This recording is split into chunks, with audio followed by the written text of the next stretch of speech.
사랑하는 예봄의 성도 여러분, 월요일 새벽입니다. 오늘도 성도님들의 가정과 생업에 하나님의 은혜와 평강이 넘쳐나기를 주님의 이름으로 축원합니다. 계속되는 코로나19로 인해서 많이 피곤하실 텐데 기도하면서 잘 극복해 나가시길 바라고요. 또한 우리 성도들 가운데 이렇게 아직 확진자에 대한 보고를 받지 못했습니다. 또 하나님의 은혜인 줄 압니다마는 모든 또 확진자들이 어떻게 치유되고 회복되기를 바라며 이를 위해 수고하는 모든 방역 요원들과 의사와 간호사들에게도 하나님께서 힘주시기를 바랍니다. 오늘 이 아침 시간에 우리에게 주시는 말씀은 잠언 15장 8절의 말씀입니다. 제가 봉독하도록 하겠습니다. 악인의 제사는 여호와께서 미워하셔도 정직한 자의 기도는 그가 기뻐하시느니라. 이것을 공동번역 개정판으로 한번 다시 읽겠습니다. 야훼께서는 악한 사람의 재물을 역겨워하시고 바른 사람의 기도는 반가워하신다 하는 것입니다. 바른 사람의 기도는 반가워하신다 라는 내용입니다. 그래서 오늘 저는 이 말씀을 통해서 주제를 잡기를 하나님이 반가워하시는 사람, 하나님이 반가워하시는 사람, 우리 모두가 다 하나님이 반가워하는 사람이 되어야 되지 않겠습니까? 우리 사랑하는 예봄의 성도 여러분, 오늘 여러분이 만났으면 반가워할 사람이 누구이겠는가 하는 것입니다. 오랫동안 보지 못했던 친구입니까? 아니면 매일 보는 사람이 반갑습니까? 그런데 좀 더 생각해보면 상황이 반가운 사람을 만들어가는 것 같습니다. 돈을 빌려준 사람은 돈을 갚겠다고 찾아온 사람이 참 반가울 것입니다. 또 주인은 열심히 자기 일을 자기같이 일해주는 일꾼을 보는 것은 반가운 것입니다. 또 선생님은 말 잘 듣고 영특한 학생을 반가워할 것입니다. 목회자도 사랑하는 성도들을 보지 못하니까 어쩌다가 이 교회에 우리 성도님들이 오시면 그렇게 반가울 수가 없습니다. 물론 예전에도 반가웠죠. 그렇다고 뭐 가끔 보는 것이 좋다 하는 것은 아닙니다. 오늘 그러면 하나님이 반가워하는 사람은 누구인가 하는 것입니다. 오늘 본문의 말씀에 바른 사람의 기도를 반가워하신다 이렇게 되어 있어요. 개정판에 보면 정직한 자의 기도를 하나님은 기뻐하신다 이런 말씀을 하고 계십니다. 왜냐하면 하나님은 정직을 기뻐하시기 때문이라는 것입니다. 우리가 정직하다고 말할 때 거짓말하지 않고 남을 속이지 않는 것을 말합니다. 특히 성경에는 정직은 하나님 앞에서 정직을 의미합니다. 그래서 성경에서 말하는 정직한 사람의 대표적인 인물이 욥입니다. 그래서 욥기 1장 1절에 보면 우스 땅의 욥이라고 불리는 사람이 있었는데 그 사람은 온전하고 정직하여 하나님을 경외하고 악에서 떠난 자라 이렇게 되어 있습니다. 욥은 정직하고 하나님을 경외하며 이렇게 되어 있습니다. 우리가 교회를 다니는 사람들이 거짓말하게 되면 아니 교회 다니는 사람도 거짓말하나 하면서 교회 다니는 사람은 거짓말하지 말아야 될 것 아니냐 하면서 비판을 받게 될 때가 있습니다. 물론 구원받은 우리 성도라고 하면은 우리는 정직해야 됩니다. 그러나 사회에서 말하는 윤리적 도덕적 기준으로서의 정직은 남을 속이느냐 안 속이느냐 거짓말하느냐 안 하느냐 말하기보다는 우리가 성경에서 정직한 자는 하나님 앞에서 자기 내면을 솔직하게 드러내는 사람이 바로 정직한 사람이라는 것입니다. 하나님 앞에서. 그래서 오늘 본문의 말씀을 통해서 이 정직한 자, 주님께서는 정직한 기도가 아니라 정직한 자의 기도를 들어주신다고 그랬어요.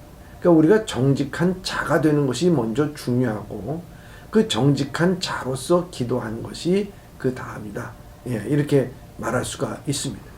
그러면 성경에서 이 정직한 자는 어떤 자인가 하는 것입니다. 저는 이 말씀을 묵상하면서 첫째는 정직한 자는 성품이 정직한 것입니다. 정직은 정직해야지 마음을 먹는 것도 중요합니다.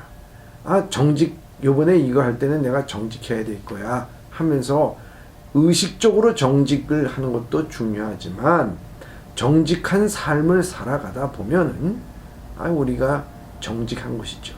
일부러 또 어떤 의도적으로 또 지금 생각해서 모든 것을 계산해서 정직해야지가 아니라 정직한 삶을 살다 보면 그 성품이 정직해지고 그 성품이 정직한 자에게는 정직한 기도가 나올 수밖에 없다고 하는 것입니다. 그래서 우리의 성품이 정직해야 한다는 것입니다. 욥이 정직한 것은 그렇게 살아왔기 때문에 그런 것입니다. 제가 미국에 있을 때 미국에서 아주 성공하신 장로님의 그 간증을 지면을 통해서 한번 읽어본 적이 있습니다. 이분이 이제 뉴욕에 가서 세탁소를 했습니다. 한국에서는 교직에 몸담고 있다가 미국에서 가서 뭐 할 일이 뭐 다른 게 있겠습니까? 모든 것이 이제 노동으로 하는 일이겠죠. 그래서 열심히 이제 작은 이제 세탁소를 한 것입니다. 근데 어느 날 미국 사람이 옷을 맡기고 갔는데 이제 세탁하기 전에 이제 세탁물에 주머니에 뭐 종이가 있나 뭐가 있나 다 뒤집어 볼 거 아니겠습니까? 그래서 주머니를 뒤집어 보니까 안쪽 주머니에서 무슨 두툼한 봉투가 하나 나오더랍니다. 그래서 그 봉투를 꺼내서 보니까 거기에 $100짜리 빳빳한 지폐로 한 10장이 들어있어요. 1000불이 들어있는 것입니다. 미국에서는 이 1000불이 참 큰 돈이거든요. 그래서 그 꺼내서 봉투에 넣어서 잘 보관해 두었다가 이분이 옷을 찾으러 왔을 때 그것을 드렸다고 합니다. 근데 이분이 받은 분이 나름대로 어떤 감동을 받았는지 그런 일을 뉴욕 타임즈, 그러니까 뉴욕 타임즈에 조그만하게 이제 기사를 실어줬습니다. 그래서 사람들이 이걸 읽고 감동을 받고서 이렇게 정직한 한국 사람 가게에 세탁물을 맡기자고 해서 혼자 하다가 세탁물이 너무 많이 들어오니까 직원이 20명이 됐다는 것입니다. 그리고 얼마 후에는요, 미국의 유명한 항공사가 이 세탁소에다가 이제 앞으로 우리 항공기에 있는 모든 세탁물을 맡기겠습니다. 그래서 이 세탁소가 졸지에 그 종업원이 700명이나 되는 거대한 세탁소로, 기업으로 그것을 바뀌어서 지금도 뉴욕에서 큰 일을 하고 있고 교회를 잘 섬기고 있고 믿음의 삶을 잘 살고 있습니다. 여러분, 그 돈을 봤을 때 이 돈을 어떻게 처리할까? 마음에 염려나 근심이나 갈등을 겪지 않고 그냥 그것을 오면 줘야 되겠다 하는 생각을 갖고 잘 보관하는 것, 그것은요 성품입니다. 삶을 그렇게도 살았기 때문에 그런 거죠. 그렇기 때문에 정직한 자, 그런 자가 하나님 앞에 기도할 때 어떻게 기도하겠습니까? 그 성품대로 기도하지 않겠습니까? 그 기도를 기뻐하신다는 것입니다. 역대하 29장 17절에 보면 나의 하나님이여 주께서 내 마음을 감찰하시고 정직을 기뻐하시는 줄을 내가 아나이다. 주님께서는 나의 정직을 기뻐하신다. 이 다윗의 고백이잖아요. 다윗이 하나님 앞에 정직한 자, 정직으로 하나님께서 기뻐하신다 하는 것입니다. 그래서 우리가 성품이 늘 정직한 삶을 살다 보면 우리의 성품이 정직해지고 그런 정직한 자가 돼서 하나님 앞에 기도할 때 하나님은 그런 사람을 반가워하신다 하는 것입니다. 두 번째, 하나님께서 반가워하시는 정직한 자는 어떤 자인가? 정직한 자는 하나님을 경외하는 자라는 것입니다. 이 다윗이 밧세바를 범했을 때 그에게 있어서 가장 치명적인 그 아픔은 무엇이었냐? 그것은 바로 정직을 잃어버렸다는 거거든요. 정직을 잃어버렸다는. 그래서 그는 회개하면서 시편 51편에 이렇게 회개합니다. 하나님이여 내 속에 정한 마음을 창조하시고 내 안에 정직한 영을 새롭게 하소서. 나를 주 앞에서 쫓아내지 마시고 주의 성령을 내게 거두지 마소서. 주의 구원은 의 즐거움을 내게 회복시켜 주시고 자원하는 심령을 주사 나를 붙드소서. 이렇게 말씀하고 있어요. 그 회개의 중심에는 어디 들어있냐? 뭐가 있느냐? 정직한 영을 새롭게 하소서. 이렇게 되어 있습니다. 정직한 영을 새롭게 하소서. 그가 밧세바를 범한 뒤에 하나님 앞에서 자신의 내면을 정직하게 털어놓고 기도하고 회개하였다면 아마 달랐을 것입니다. 그러나 그의 마음은 하나님 앞에 감춘 것입니다. 우리가 우리의 마음을 하나님 앞에 감춘다고 그거 감춰지겠습니까? 하나님은 우리 다 아시는데. 그런데 믿음의 사람 다윗도 하나님 앞에서 자신의 마음을 감춤으로 그는 정직한 영이 사라진 것입니다. 그곳에는 하나님의 경외하는 마음이 사라진 것입니다. 하나님을 경외하는 마음이 사라졌을 때 이 다윗에게서 중요한 것이 뭐냐? 왕으로서 지도력을 상실해 버렸습니다. 왕으로서 리더십을 잃어버리게 된 것입니다. 그렇습니다. 이게 우리가 정직한 자가 되지 않으면 리더십을 잃어버리게 됩니다. 인정을 받지 못하고 힘을 잃어버리게 되고 통치력을 잃어버리게 된다는 것입니다. 누구나 거짓말을 할 수 있습니다. 그러나 그것에 대한 자신의 자정 능력이 없다면 그것이 더 큰 문제라고 하는 것입니다. 그래서 정직한 자는 세 가지가 정직합니다. 자기 자신 앞에 정직하고요. 그래서 스스로 속이지 않습니다. 그리고 두 번째는 세상 앞에서 정직합니다. 물질 앞에서 정직한 거죠. 그리고 마지막으로는 하나님 앞에서 정직해야 한다 하는 것입니다. 즉 자신의 죄와 상처를 하나님 앞에 내려놓는 하나님과 진실한 대면을 하는 것입니다.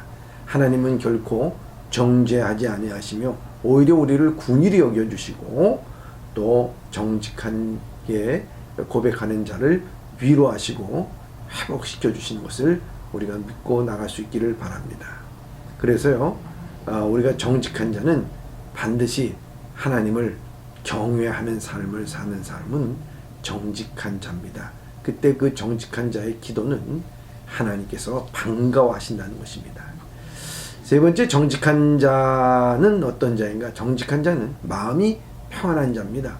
거짓말을 하면 항상 불안하죠. 이거 당연한 겁니다. 그것이 언제 발각될까봐 더 큰 거짓말을 합니다. 그래서 더 불안한 것입니다. 그러나 정직한 자의 마음에는 평강이 있습니다.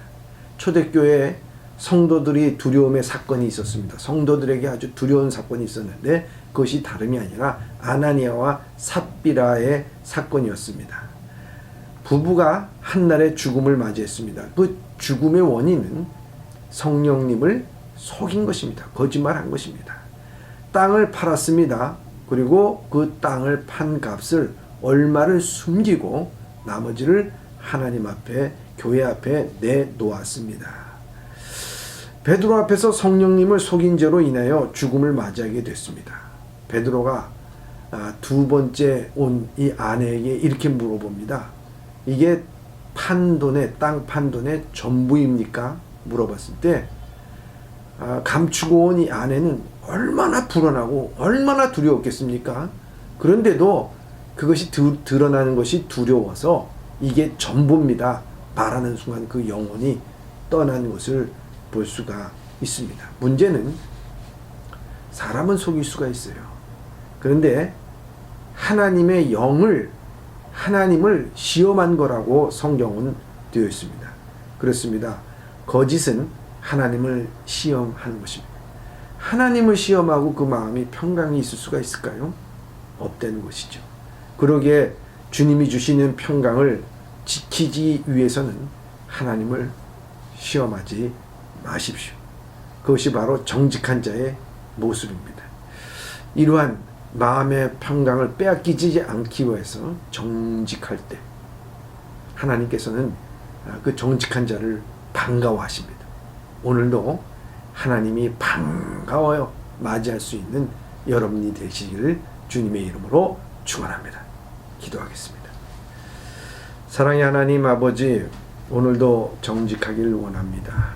하나님, 우리가 비록 부정직하고 거짓말이 한 거 있더라도 하나님, 우리 내면 가운데 하나님과 기도하고 하나님 앞에 자복하고 하나님 앞에서 우리의 모든 것을 다 털어놓고 다시 한번 자정의 능력을 갖고 새로워질 수 있는 오늘 하루가 되어서 하나님이 나를 기뻐하시고 내가 하나님을 기뻐하는 그러한 기쁨의 하루가 될 수 있도록 인도하여 주시옵소서. 예수님의 이름으로 기도드리옵나이다. 아멘.